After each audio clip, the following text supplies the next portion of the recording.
Bismillahirrahmanirrahim. Assalamualaikum warahmatullahi wabarakatuh. Saya Heru Wahyu Alamsyah dari kelas manajemen dakwah semester 3. Di sini saya akan membuat video tugas tentang matematika yang dibimbing oleh dosen kita Bapak Hari Purwanto MIKOM, di mana saya akan menjelaskan tentang kerancuan berpikir, yaitu dalam kategori yang kerancuan berpikir secara induktif. Nah, kerancuan berpikir secara induktif ini terbagi menjadi 4. Yang pertama ada hasty generalization, atau artinya adalah kerancuan yang terjadi karena generalisasi yang terburu-buru. Contoh yang pertama, para artis pria Indonesia adalah seorang yang tampan. Coba lihat Raffi Ahmad, Baim Wong, Reza Rahardian, dan Jeffrey Nicole. Padahal pada faktanya tidak semua artis pria Indonesia itu tampan. Ada yang karena sifat tampan itu adalah relatif kayak gitu. Jadi kita cuman menjudgment secara global, tidak melihat secara runtutannya. Nah, contoh yang kedua, saya kira mahasiswi di kampus IAI Syarifuddin itu cerdas-cerdas, walaupun saya baru berkenalan dengan satu mahasiswi di kelas saya. Jadi di dalam kalimat ini mengira bahwa semua mahasiswi di kampus itu cerdas karena dia baru berkenalan dengan satu orang saja, sudah menganggap semuanya itu cerdas, padahal tidak semua mahasiswi itu mempunyai IQ yang mumpuni atau cerdas. Yang ketiga, baru saja perkuliahan dimulai si Santi sudah 2 minggu tidak masuk kuliah, dia tidak punya kesempatan untuk lulus. Nah, dari kalimat ini juga memiliki kerancuan karena akibat si Santi ini cuman 2 minggu tidak masuk kuliah sudah main judgment dia tidak punya kesempatan untuk lulus, padahal masih banyak waktu untuk memperbaiki atau menyusul perkuliahan si Santi ini ya gitu. Itu yang pertama tentang kerancuan hasty generalization. Yang kedua adalah post hoc ergo propter hoc. Nah, atau artinya kerancuan yang terjadi karena menyimpulkan sesuatu dari hal-hal yang terjadi karena urutan waktu, karena berurutan. Yang pertama contoh kalimatnya adalah ketika malam Jumat manis, sebagian orang-orang menyiapkan sesajen di tempat-tempat tertentu karena percaya di tempat itu ada makhluk gaibnya.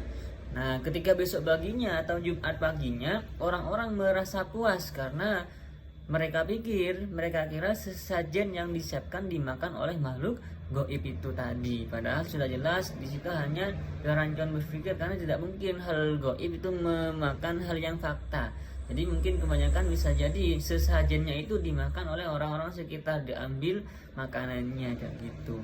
Yang kedua, contoh kalimatnya adalah Presiden Jokowi datang ke Lumajang dan besoknya Gunung Semeru erupsi. Kesimpulannya Presiden Jokowi penyebab erupsi Gunung Semeru. Nah, ini juga termasuk kerancuan berpikir secara induktif karena dia hanya menyimpulkan dari terjadinya secara berurutan. Padahal tidak, padahal Gunung Semeru erupsi itu bukan terjadi karena disebabkan oleh Pak Jokowi datang ke Lumajang, karena mungkin ada faktor-faktor cuaca atau faktor-faktor bumi yang lain gitu.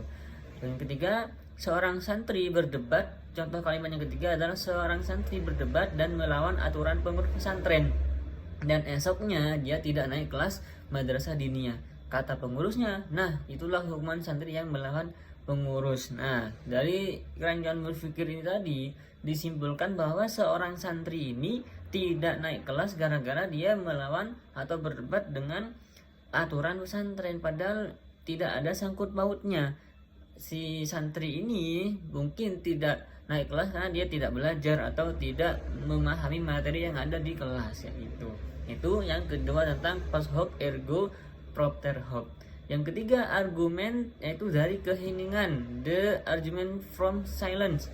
Nah, itu kerancuan yang terjadi karena menyampaikan sesuatu hal dari diamnya seseorang atau tidak adanya penjelasan apapun dari suatu kejadian. Artinya kerancuan ini terjadi karena menarik kesimpulan dari premis-premis yang tidak ada. Misal, oh dia diam saja berarti dia paham.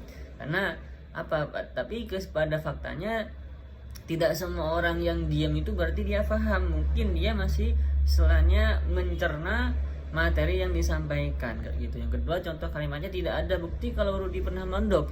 itu artinya dia memang tidak pernah mondok. Padahal pada faktanya kalau kita istilahnya mondok itu kan nggak mungkin kita istilahnya ada beberapa orang yang menyembunyikan identitasnya, mungkin takut dikira jadi apa istilahnya alim atau gimana gitu. Mungkin itu kalau dari yang kalimat yang kedua, karena kalau orang mondok itu tidak semuanya mempublikasi kalau dia itu pernah mondok. Mungkin ada yang sembunyi-sembunyi, ada yang disembunyikan identitas mondoknya.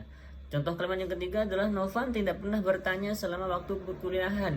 Apakah itu berarti dia paham semua materinya? Nah, ini hampir mirip dengan pertanyaan yang kedua, yang kalimat yang pertama. Karena si Novan ini tidak pernah bertanya atau tidak pernah berpendapat pada waktu kuliah, artinya dia paham, bukan, karena rata-rata juga Novan ini mungkin sedang menganalisis materi kuliahnya, artinya dia tidak sempat untuk bertanya kayak gitu. Yang keempat yaitu adalah selective evidence, yaitu kerancuan yang terjadi karena seseorang memilih bukti yang mendukung pernyataannya dan menolak bukti yang tidak didukung pernyataannya. Artinya membiarkan hipotesis yang mengontrol data, bukan data yang mengontrol hipotesis. Misal contoh pertama, berdasarkan data-data tentang banyaknya kasus korupsi selama masa jabatan Presiden Jokowi, maka sudah jelas beliau kurang tanggap dalam menghadapi kasus-kasus korupsi. Nah, ini pernyataan ini tanpa mempertimbangkan data-data tentang keberhasilan Jokowi dalam memberantas korupsi. Contoh yang kedua, berdasarkan fakta sejarah, jelas bahwa Islam masuk ke Indonesia melalui jalur perdagangan dengan hanya mengutip dari satu sumber literatur saja. Padahal Islam masuk ke Indonesia ini melalui berbagai situasi atau dari berbagai jalur perdagangan, jalur pernikahan, dan lain sebagainya. Yang ketiga contoh, Baradae terbukti salah menurut bukti yang ada. Nah, padahal pada faktanya Baradae ini istilahnya dia tidak mempunyai kemampuan atau tidak mempunyai kuasa untuk menolak perintah dari atasannya atau dari komandannya, yaitu si istilahnya komandannya istilahnya jenderal yang menyuruhnya untuk menembak si almarhum Joshua itu tadi. Nah, itu tadi keempat, kerancuan berpikir yang secara induktif. Nah, mungkin apabila ada kesalahan atau misalkan ada kritik-kritik mohon disampaikan. Mungkin cukup itu saja yang bisa saya sampaikan, kurang lebihnya mohon maaf. Semoga bermanfaat dan bisa memberikan wawasan dan ilmu baru. Wassalamualaikum warahmatullahi wabarakatuh.